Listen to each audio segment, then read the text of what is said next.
I was sitting across from my wife in our favorite booth at the diner when the manager walked up and told us we weren't welcome anymore. My heart sank. How could this be happening? We were regulars here, and now we were being banned.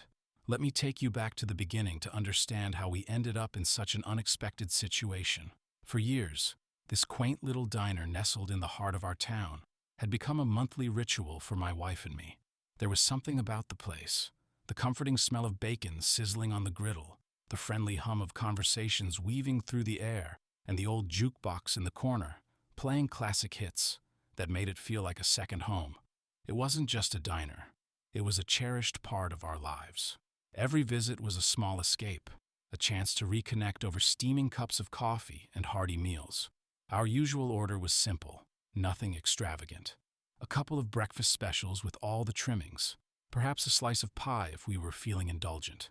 The bill typically came to around $40, and, as we had always done, we left a tip. It was a habit, a courtesy. 10% was our norm for the two of us. But when we brought the whole family along, which happened from time to time, we'd up it to 20% without a second thought. I never once thought we were doing anything wrong. We were polite, always thanking the servers with genuine smiles. To us, that was part of the experience, making sure the people who made our dining moments pleasant felt appreciated. Then came today, a day that started like any other. We slipped into our booth, ordered our usual, and settled into the comforting routine of our breakfast ritual. It was then that our waitress, a woman who had served us countless times before, approached with a hesitant look. She asked us to follow her to speak with the manager. Confusion clouded my mind as we rose, exchanging puzzled glances.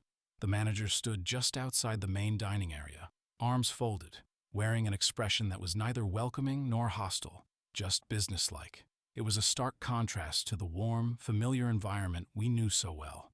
"Is there a problem?" I asked, trying to keep my voice steady. He cleared his throat, glancing briefly at the waitress beside him. "I'm afraid the servers have raised concerns," he said, his voice firm yet diplomatic. "They feel you haven't been showing enough appreciation in terms of tipping." I was taken aback. "But we always tip," I replied, my mind racing to recall every visit, every cash tip left on the table. "We even leave 20% when we bring the family," he nodded, acknowledging my words but unmoved. "The standard here is 15% at least. That's what the staff expect to feel appreciated." I felt a rush of emotions, confusion, embarrassment, and a hint of indignation. We had always believed we were doing right by them. Was 10% really that insulting? "What does this mean?" I asked, my voice tinged with disbelief. "Are you saying we can't come here anymore?" The manager sighed, as if the weight of the decision rested heavily on his shoulders. "Yes, that's correct," he confirmed, his tone softening slightly. "We can't serve you if the staff aren't willing." My wife and I stood there, trying to process the sudden turn of events. A place we loved, a part of our lives, was slipping away over a matter that seemed so trivial in the grand scheme of things. I looked at my wife, her eyes reflecting the same mix of emotions I felt. As we walked back to our table to gather our things, the diner felt different. A place we knew so well now felt unfamiliar and unwelcoming. The chatter of other patrons and the clinking of cutlery seemed distant, as if we were moving through a dream. In the car, silence enveloped us before I finally spoke, trying to make sense of it all. Were we wrong? Have we been disrespectful without knowing? My wife shook her head, thoughtful. "I don't think so. We've always tried to be kind and appreciative. Maybe it's just a difference in expectations." Her words offered a sliver of comfort, but the situation still gnawed at me. Had we been oblivious to an unspoken rule? Or was it simply that times had changed, and we hadn't kept pace? As the days passed, I found myself reflecting more on the nature of appreciation and gratitude. In a way, this experience was a lesson, albeit a harsh one. It made me question how we express gratitude in a world where expectations and norms are ever shifting. Yes, a percentage on a bill was one way, but was it the only way? Or had we overlooked something more intrinsic, a deeper connection, a more genuine acknowledgement of the people who make our experiences memorable? In time, we found a new place to call our own, a different diner with its own charm and character. We were mindful there, ensuring our appreciation was felt both in words and in tips. But it was more than that. We engaged with the staff, learned their names, shared snippets of our lives. It became about relationships, not just transactions. Looking back, I realized that while the ending at our old diner was abrupt and painful, it was also an opportunity for growth. It taught us to be more aware, more present in how we show gratitude. And though it stung to be banned, it pushed us to evolve in ways we hadn't expected. In the end, maybe we weren't the assholes. Maybe we were just learning, like everyone else, how to navigate the delicate dance of appreciation and expectation in our everyday lives. And in that learning, we found something richer, an understanding that goes beyond percentages and into the heart of human connection. As I sat there in the quiet of my own thoughts, I couldn't help but replay the events over and over. It was as if my mind was on an endless loop, trying to dissect each word, each glance, each unspoken tension from that day. It wasn't just about being banned from a diner. It was about how something so small could ripple out and make me question a fundamental part of myself. Was I the kind of person who failed to show appreciation? Had I been blind to the subtleties of gratitude all along? In the following days, every time I passed by that diner, I felt a pang of loss. It was like seeing an old friend you were no longer on speaking terms with. The neon sign that once seemed so inviting now felt like a silent reproach.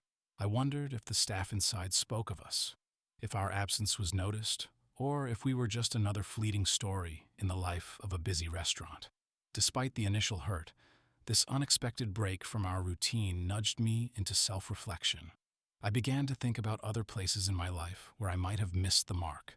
Were there other relationships, other interactions where I had been too casual, too comfortable in assuming my gratitude was understood?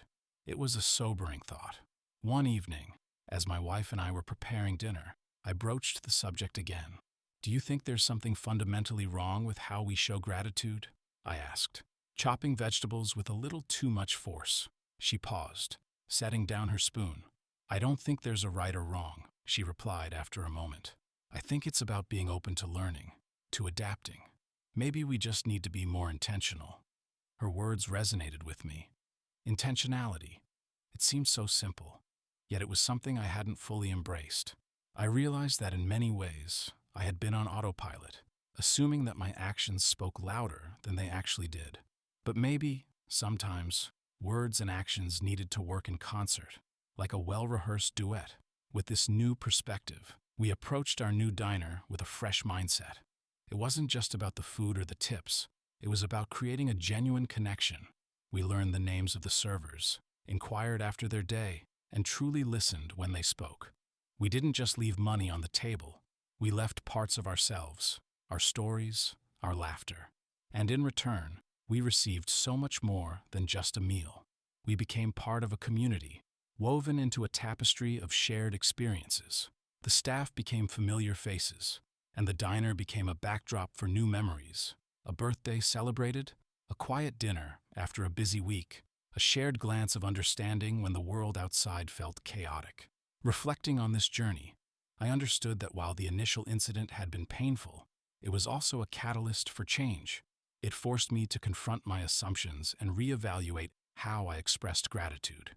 It reminded me that appreciation is not just about fulfilling expectations, but about exceeding them, about going beyond what's required and embracing what's meaningful. In the end, I realized that the true measure of gratitude is not found in percentages or policies, but in the sincerity of our actions and the warmth of our words. It's in the way we choose to engage with those around us, in the small gestures that say, "I see you, I appreciate you, you matter." So perhaps we weren't the assholes. Perhaps we were just human, stumbling through the complexities of social interactions, learning to be better, to be more present, more aware. And in that journey, we found not just a new place to eat, but a richer understanding of what it means to truly connect with others. And that, I think, is a lesson worth more than any tip. Another story is coming soon.